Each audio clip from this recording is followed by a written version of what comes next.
26.100 millones de dólares. 26.100 millones de dólares fue el monto récord en remesas que enviaron los mexicanos desde el exterior a su país de origen. Estas son las últimas cifras reportadas por el Banco de México, el Banco Central de México. Las remesas, de hecho, ya son la mayor fuente de divisas del país, desplazando los ingresos incluso por ventas del petróleo. Ese monto récord de remesas para todo 2017 se explica por algunos factores, entre ellos el riesgo que se tenía durante 2017 a un impuesto a las remesas, impuesto que había amenazado con gravar o con activar el propio presidente Donald Trump en Estados Unidos como una vía para pagar por el muro fronterizo. El otro factor que explica este monto récord tiene que ver con la debilidad del peso frente al dólar.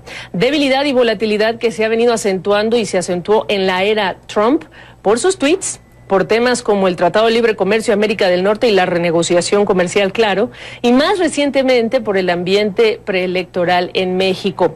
La situación se vive diferente en la frontera México-Estados Unidos que en otros puntos del país, como nos cuenta Rey Rodríguez.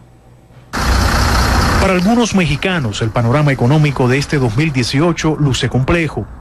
Una de las mayores preocupaciones es que la moneda nacional siga cayendo frente al dólar, como lo ha hecho en las últimas semanas de 2017, en las que llegó a cotizarse en 20 pesos 15 centavos.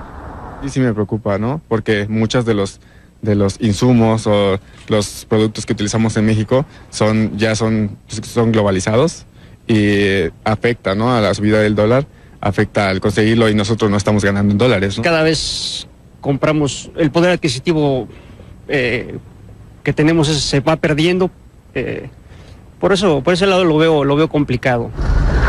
Al cierre de 2017, la depreciación del peso frente al dólar estuvo marcada sobre todo por factores externos, como la incertidumbre en las negociaciones del Tratado de Libre Comercio de América del Norte y el del impacto que tendrá la reforma fiscal de Estados Unidos en la economía local. Un panorama que podría obligar a algunos empresarios locales a replantear dónde invertir mejor este año, como es el caso de Daniel Soria, dueño desde hace un año de una empresa de tecnología. Con todos los cambios en el gobierno, en la parte fiscal del gobierno de Estados Unidos, probablemente haya mucha tecnología que se mueva para allá. Entonces nosotros estamos evaluando la posibilidad de crecer en el mercado más norteamericano que en el nacional. Sin embargo, no todos se han visto afectados por esta situación. Guillermo Cervantes vive en la ciudad fronteriza de Tijuana, pero recibe un salario en dólares desde que comenzó a trabajar del otro lado, en la vecina San Diego, en California. Casi está 19 pesos. Pues para los que venimos del otro lado yo pienso que está bien, pero para la gente que vive aquí les afecta demasiado. El Banco de México ha reconocido que el principal riesgo sobre la inflación en el país es que persista la depreciación reciente de la moneda nacional o incluso se acentúe. Aún así, esperan que ese panorama cambie en 2018. Tendremos una inflexión a la baja considerable al inicio del año, si bien es muy importante estar atentos a que no tengamos presiones adicionales sobre los precios. Para frenar el deslizamiento de la moneda mexicana, el Banco de México y la Secretaría de Hacienda vienen inyectando más dólares al mercado local y han subido la tasa de interés a niveles no vistos desde 2009, cuando el país vivió un entorno económico complicado. Aún no se sabe si esto será suficiente para darle un respiro a la moneda nacional en este 2018.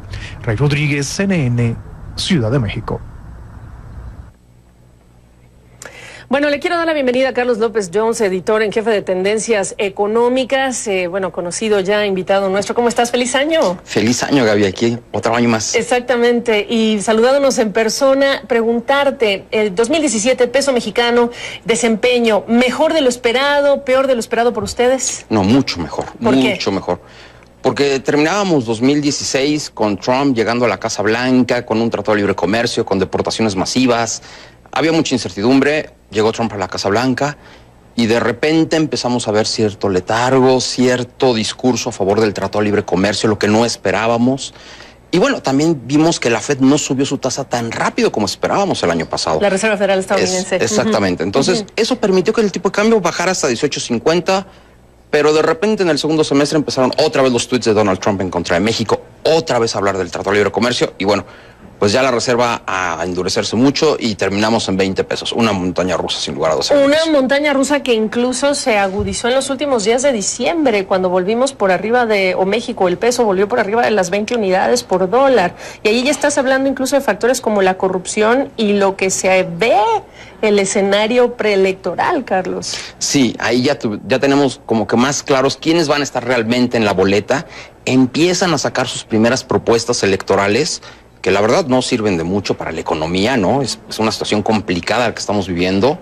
Y por otro lado también tienes la reforma fiscal de Donald Trump, ¿no? Que parecía a veces como que sí, como que no, pero finalmente avanzó y se aprobó en tiempo, llamémosle récord, la primera gran reforma de Trump el año pasado. ¿Que las implicaciones para México son? Para México son que las grandes empresas mexicanas pueden irse a Estados Unidos, tributar en Estados Unidos, y México podría perder ese ISR, esos ingresos. Estamos hablando de más o menos 500,000 millones de pesos en México. 500,000 millones, o sea, Así es. dentro de ese universo hay un costo de oportunidad que está ahí como riesgo para México. Así es.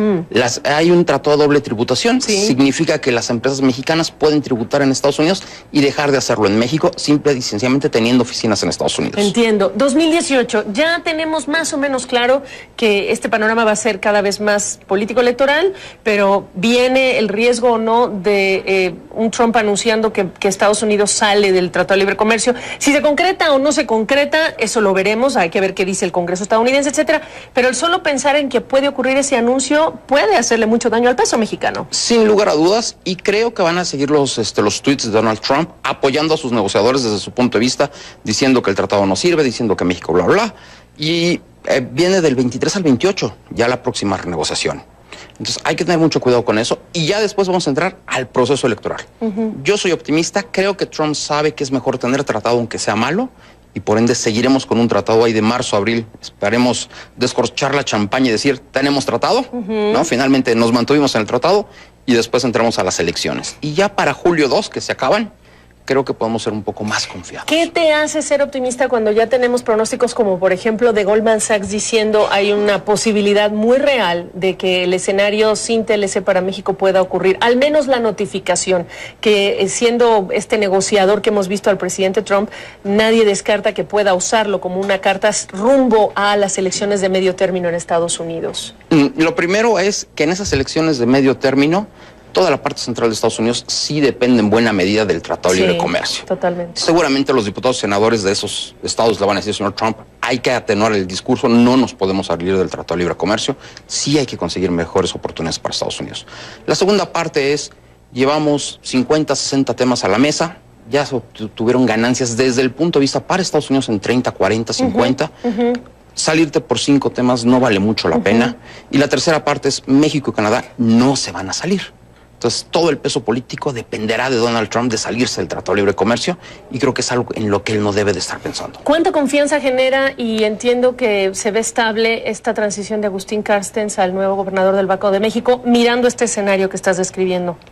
Creo que sí es problemático, no por Carstens, no por el nuevo gobernador. El nuevo gobernador creo que tiene las cartas credenciales suficientes, pero creo que lo que estamos viendo es que la tasa de interés en México, que está de 7.25, puede pasar a 8% este año. La tasa de interés. La tasa de interés de referencia de México. Es una tasa muy alta. Ya el año pasado nos creó un problema fuerte de desaceleración, de menor venta de casas, de menor venta de autos, porque Estados Unidos sigue en una tasa del 1.25, 1.5, y México ya está en 8. Es una tasa muy alta.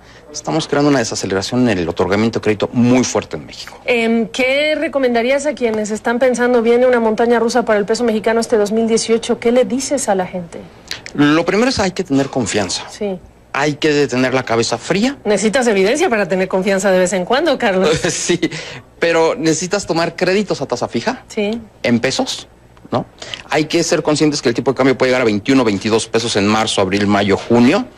Y si no tenemos un presidente populista, seguramente bajaremos a 18 pesos el segundo semestre. Si no se tiene, y si se tiene, ¿hasta dónde están viendo el peso? 25, 26 sin problemas. 25 a 26 por dólar. Sin problemas. Ya sea que nos quedemos sin Tratado de Libre Comercio o que tengamos un presidente populista el próximo 1 de julio. Gustazo verte. El gusto siempre será mío. Gracias, Carlos López Jones, aquí con nosotros en la Ciudad de México.